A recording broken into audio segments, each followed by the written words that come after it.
নীরবতা মাঝেও কেউ কেউ ভালোবাসতে জানে, বা এক ফোঁটা চোখের জল আর এক জোড়া বোঝার মতো চোখই অনেক কিছু বলে দেয়।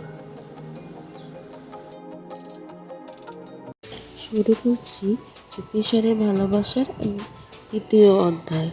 আশা করছি আজকের এই প্রজেক্টটিও আপনাদের অনেক ভালো লাগবে। সাথে থাকুন। কণ্ঠে আমি আনিকা। দিন একই সময় একই জায়গা এমন আবার এসেছে। রেনাও। আজ তাদের মাঝে বইয়ের পাতা বেড়ে কিছু ছিল, একটা চাপা হাসি, একে অপরের দিকে ছোট্ট দৃষ্টি বিনিময়। রেনা প্রথমবারের মতো সেটা একটু তাকিয়ে হাসে। সেটা কেবল চোখে ফুটে ওঠে, ফুটে নয়, আর তাতে মনে বুক কেঁপে ওঠে।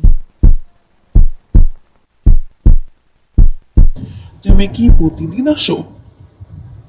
ইমন প্রথমবার সাহস করে প্রশ্ন করে।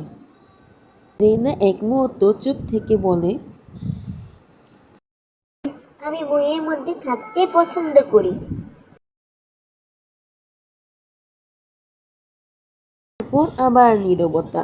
কিন্তু আজ এই নীরবতা আর অচেনা নয়, বরং আরামদায়ক। একটা বই আবার দুইটি হৃদয়ের গল্প হয়ে উঠতে শুরু করেছে।